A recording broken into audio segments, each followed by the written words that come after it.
You scroll for 4 minutes. You feel worse for 4 hours. That math doesn't add up. So, why do you keep doing it? Here's the truth nobody puts in the caption. Every feed you scroll is a highlight reel, and your brain is not built to know the difference between a highlight reel and a full life. You open the app on a Tuesday night. Nothing dramatic happened today. You just feel behind. Somehow, in the span of one thumb scroll, you've clocked someone else's promotion, someone else's engagement ring, someone else's abs, someone else's grateful for this life caption over a beach you'll never afford to see. Your chest tightens a little. You tell yourself you're happy for them. You are, mostly. But there's this low hum underneath it, a quiet math problem running in the background. They have that, and you don't. You didn't choose to compare. It just happened, automatically. The way your eyes find a typo on a page before they find anything else. That's the part that should tell you something. This isn't a willpower problem, it's a wiring problem. In 1954, a psychologist named Leon Festinger noticed something strange about people. Give them no external ruler to measure themselves against, and they'll invent one. He called it social comparison theory. His idea was simple. Humans don't evaluate themselves in a vacuum. We evaluate ourselves against the people around us, because for most of human history, the people around us were the only information we had. Are you safe? Are you doing okay? Are you falling behind the tribe? The only way to answer that was to look sideways. For 200,000 years, sideways meant a few dozen people. Your village, your hunting party, maybe 60 humans, tops, and you saw the whole picture of their lives, the boring Tuesdays included. Now sideways means several billion people, and you only see the best 40 seconds of each one. Your comparison instinct still thinks it's looking at real, whole information. It has no idea it's being fed a highlight reel disguised as a normal day. Here's the mechanism that makes this so brutal. Psychologists call it upward social comparison, and your brain does it by default, without asking your permission. Show it someone doing better in one narrow slice of life, and it quietly generalizes that into they are better than me across the board. One gym selfie becomes evidence that your whole life is behind schedule. That's not an accident. That's a glitch in a system built for a much smaller, much more honest world. In 2012, researchers Huitsu Grace Chow and Nicholas Edge ran a study on college students and Facebook. They found something almost funny, if it weren't so quietly devastating. The more time people spent on the platform, the more they believed everyone else's life was better than theirs, and the less they believed life was fair. Not because everyone else's life actually was better, because everyone else's life, edited down to its best angle, looked up better. The students weren't comparing their lives to other people's lives, they were comparing their behind the scenes to everyone else's trailer. There's a second study worth knowing. In 2013, a researcher named Ethan Cross tracked how people felt before and after using Facebook, multiple times a day, for 2 weeks. The finding wasn't that social media made people feel amazing in the moment and then crash later. It was flatter than that, and somehow worse.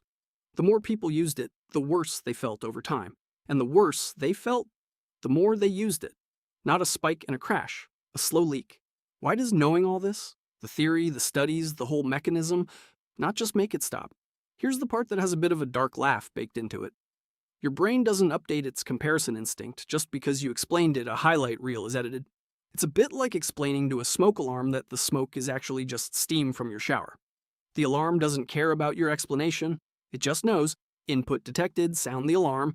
Your comparison circuitry runs the same way. It doesn't wait for context. It just runs the calculation and hands you the bad feeling before your logic even gets a vote. So here's where most people try to fix it, and here's why that fix backfires.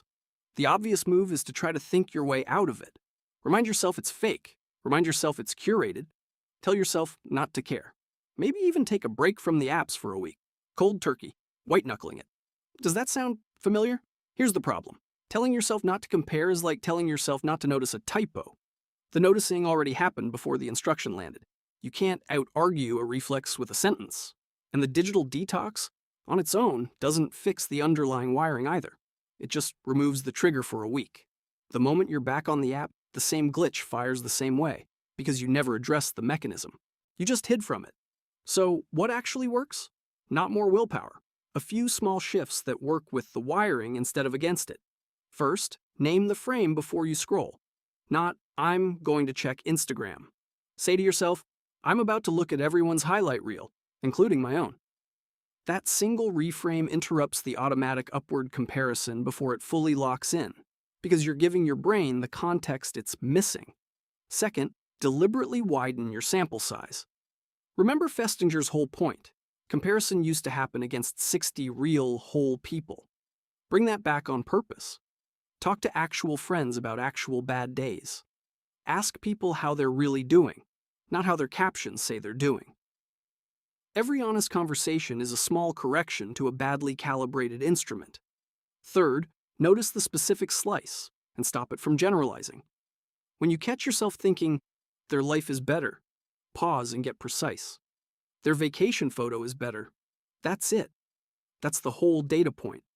Not their marriage, not their mental health, not their Tuesdays. One slice is not the whole picture, and naming the slice out loud stops your brain from quietly expanding it into everything. Fourth, track your own reel with the same posts they'd never share. 10 minutes before bed, write down one unfiltered, unglamorous true thing from your day, not for anyone else to see. Just so you have your own honest data sitting next to the world's curated data, so the comparison, when it happens, has something real to measure against, instead of only measuring against a highlight reel. None of this deletes the instinct. You're not going to evolve out of 200,000 years of wiring by next Tuesday. But you can stop handing it the wrong information. Think about how strange this actually is. Once you slow it down, you would never walk up to a stranger at a party and say, "Quick, tell me only your best moment from this entire year. Skip everything else." That would be a bizarre thing to ask anyone. And yet that is the exact question every app on your phone is quietly asking on your behalf, to millions of people, all day, every day. Then it hands you the answers back to back to back, and asks your nervous system to treat that as a normal representative sample of human life. It isn't a sample.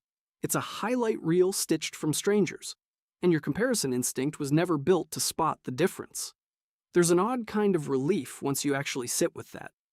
The gap you feel isn't proof that you're behind. It's proof that the measuring instrument is broken. A bathroom scale that's off by 20 pounds doesn't mean you gained 20 pounds. It means you need a better scale. The quiet hum you feel scrolling at night isn't a verdict on your life. It's a faulty reading. Here's the mindset shift to actually carry with you. You are not behind. You are comparing a life you know completely to a slice of a life you know almost nothing about, and calling that math fair. So next time you feel that quiet hum, that low, "they have it and I don't fight the feeling. Just ask it one question.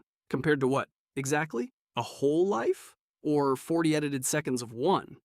You didn't scroll for 4 minutes and feel worse for 4 hours because something is wrong with you. You felt that because your brain is running an ancient, honest instinct on modern, dishonest input. That's not a flaw in you. That's a mismatch in the math. I'm Sticky Notes. I'll see you in the next one.